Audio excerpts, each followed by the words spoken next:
Hello বন্ধুরা, তোমরা সবাই কেমন আছো? আবারও চলে আসলাম আরেকটা দারুণ স্বাদের রেসিপি নিয়ে। আজকের রেসিপিটার নাম হলো পটাটো ওয়েজেস। তোমরা চাইলে এর নাম পটাটো চিপস বা পাঁপড়ও দিতে পারো। দেখো বন্ধুরা, এখানে নিয়ে নিলাম আমি একটা আলু ছিলে ধুয়ে পরিষ্কার করে। এবার একটা ছুরি দিয়ে পাতলা পাতলা স্লাইস করে আলুটা কেটে নিলাম। দেখো, ঠিক এরকম করে তোমরা আলুটা কেটে নেবে। এইবার কেটে রাখা আলুগুলি একটা বড় সাইজের প্লেটে নিয়ে নেব। নেয়ার পর পরিমাণ মতো লবণ আর পরিমাণ মতো পানি দিয়ে ভিজে রাখবো প্রায় 30 মিনিটের মতো। লবণ দিয়ে পানির মধ্যে আলুটা কাটার পর ভিজিয়ে রাখলে আলুটার মধ্যে লবণটা ঢুকে আলুর স্লাইসগুলা নরম হয়ে যায়। এরপর রেসিপিটা বানাতে খুব সহজ হয়।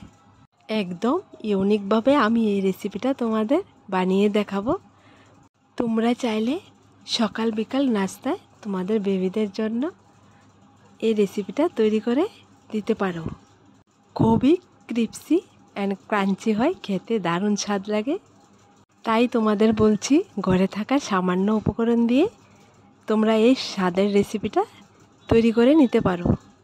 দেখো বন্ধুরা, 30 মিনিট ভিজিয়ে রাখার পর আলুগুলা কতটা নরম হয়ে গেছে। এরপর এখানে নিয়ে নিলাম স্টিক, যেটা দিয়ে আমি এই রেসিপিটা আজকে বানিয়ে দেখাবো। তোমরা চাইলে এই স্টিকগুলা বাড়িতে বানাতে পারো, আবার বাজারেও কিনতে পাবে। এরপর একটা স্টিক হাতে নেব আর এক স্লাইস আলু হাতে নিয়ে এইভাবে স্টিকের মধ্যে ভরে নেব। এরপর আরেকটা স্লাইস আলু নেব, স্টিকের মধ্যে দিয়ে দেখো কীরকম করে আমি ফুলের মতো করে তৈরি করে নিলাম। ঠিক তোমরা এরকম করে তৈরি করে নেবে। বন্ধুরা, তোমরা যখন এই রেসিপিটা তৈরি করবে তখন আলুর স্লাইসগুলো ছোট বড় মিলিয়ে মিলিয়ে স্টিকের মধ্যে ভরবে, তাহলে দেখবে সুন্দর একটা ফুল ডিজাইন হয়ে গেছে। এই ডিজাইনটা যখন হয়ে যাবে তখন আমি অন্যরকম করে আরেকটা ডিজাইন বানিয়ে নেব। দেখো এটা কত সুন্দর হয়েছে দেখতে, একদম ফুলের মতো, খুবই সুন্দর, খেতেও তেমন স্বাদ। এরপর যে ডিজাইনটা করব আমি এক স্লাইস আলু নেব, নেয়ার পর দুই সাইডে মুড়ে নেব। দেখো ঠিক এরকম করে এরপর স্টিকের মধ্যে ভরে নেব। দেখেছো, ঠিক এরকম করে তোমরা বানিয়ে নেবে। দেখো বন্ধুরা, এইটাও আমি বানিয়ে নিলাম আরেকটা ফুলের ডিজাইন করে। এরপর আরেকটা ডিজাইন আমি তোমাদেরকে বানিয়ে দেখিয়ে দিচ্ছি। দেখো বন্ধুরা, নিয়ে নিলাম বড় একটা আলুর স্লাইস। এরপর লম্বা করে ভাঁজ করে নেব। ঠিক এরকম করে তোমরা ভাঁজ করে স্টিকের মধ্যে ভরে নেবে একটা একটা করে। দেখেছো, আরেকটা ফুলের ডিজাইন করে নিলাম, দেখতে কতটা সুন্দর হয়েছে। দেখো বন্ধুরা, সবগুলোই বানানো হয়ে গেছে, দেখতে কতটা সুন্দর লাগছে। এইবার এগুলা ডুবানোর জন্য একটা ব্যাটার তৈরি করে নেব। এখানে নিয়ে নিলাম আমি এই চামচটার মাপে 1 চামচ ময়দা আর নিয়ে নিলাম হাফ চামচ কর্নফ্লাওয়ার। তোমরা চাইলে এখানে ময়দার পরিবর্তে চালের গুঁড়োটা দিয়ে এই ব্যাটারটা তৈরি করতে পারো। দিয়ে দিলাম কোচানো কিছুটা পরিমাণ ধনেপাতা আর দিয়ে দিলাম স্বাদ মতন লবণ। এবার আমি সামান্য পরিমাণ পানি দেব, দিয়ে পাতলা ব্যাটারটা তৈরি করে নেব। যতটুক পানি লাগবে ঠিক ততটুক পানি আমি দিয়ে এই ব্যাটারটা তৈরি করে নেব। দেখো বন্ধুরা, এই ব্যাটারটা তৈরি করতে আমার এই চামচটা দিয়ে 3 চামচ পানি লেগেছে। তোমরা তোমাদের মতো করে এই ব্যাটারটা তৈরি করে নেবে, কিন্তু ঠিক আমি যেরকম পাতলা করেছি এরকম পাতলা করতে হবে, না ঘন হবে না খুব বেশি পাতলা। এইবার আমি দিয়ে দেব সবশেষে শুকনো লঙ্কার গুঁড়ো 1 চা চামচ। লঙ্কার গুঁড়ো দিয়ে তৈরি করলে এটা খেতে খুবই স্বাদ লাগে। দেখো বন্ধুরা, সবগুলো উপকরণ দেওয়ার পর আমি সুন্দর করে ব্যাটারটা রেডি করে নিলাম। দেখো ঠিক এরকম পাতলা করে ব্যাটারটা তৈরি করে নিলাম, তোমরা ঠিক এরকম করে নেবে। দেখো বন্ধুরা, এইবার বানিয়ে রাখা পটাটো ওয়েজেসগুলো এই ব্যাটারের মধ্যে ডুবিয়ে নেব। দেখো এখানে আমি একটা চামচ দিয়ে উপর দিয়ে ছিটিয়ে ছিটিয়ে দিলাম।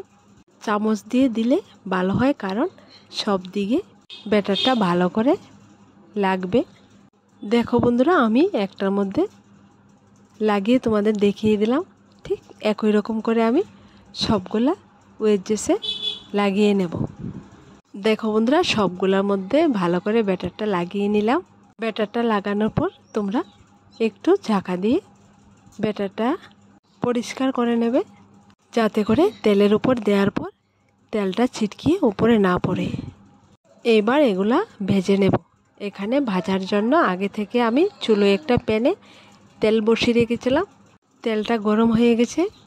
এবার একটা একটা করে তেলের উপর দিয়ে দেব। এরপর চুলোর আঁচটা লোতে রাখতে হবে, যাতে করে সুন্দর করে ভাজা হয়ে যায় আর পোড়া না লাগে। দেখো বন্ধুরা, হালকা আছে আমি উল্টিয়ে পাল্টিয়ে সবগুলা ওয়েজেস ভেজে নেব। তোমরা চাইলে মুচমুচা না করেও ভাজতে পারো। তোমরা যদি চাও হালকা ভেজে ফ্রিজে রেখে দেবে, তাহলে পরেও আবার বের করে মুচমুচা করতে পারো। তো বন্ধুরা, তোমরা বাজার থেকে না কিনে ঘরেই তৈরি করতে পারো। একটা আলু দিয়ে দেখো আমি কতগুলা ওয়েজেস তৈরি করেছি। একটা আলু দিয়ে তোমরা তৈরি করে খেতে পারো পুরো ফ্যামিলি এই স্বাদের রেসিপিটা। তাহলে আর দেরি না করে বানিয়ে নাও। দেখো উল্টিয়ে পাল্টিয়ে ভাজার পর কালারটা কতটা সুন্দর হয়ে গেছে, একদম গোল্ডেন কালার হয়ে গেছে। আমি আর কিছুক্ষণ রেখে এরপর নামিয়ে নেব। দেখো বন্ধুরা, প্রথমে যেটা দিয়েছিলাম এটা ভাজা হয়ে গেছে, একদম সুন্দর। দেখো কালারটাও খুব সুন্দর লাগছে। নামিয়ে নিলাম। আর বাকিগুলো কিছুক্ষণের মধ্যে আমি নামিয়ে নেব। দেখো সবগুলা নামিয়ে নিলাম। এগুলা খালি বা টমেটো কেচাপ দিয়ে তোমরা খেতে পারো। তো বন্ধুরা, এই অসাধারণ স্বাদের রেসিপিটা তোমরা একবার বাড়িতে ট্রাই করে দেখবে, খেতে দারুণ স্বাদ। আজকের রেসিপিটা তোমাদের কাছে কেমন লাগলো কমেন্টে লিখে জানাবে।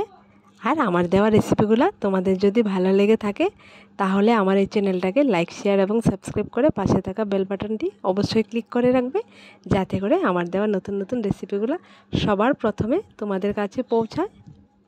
আজ এখানে আবার দেখা হবে আরেকটা নতুন রেসিপির সাথে। সবাই ভালো থেকো, সুস্থ থেকো।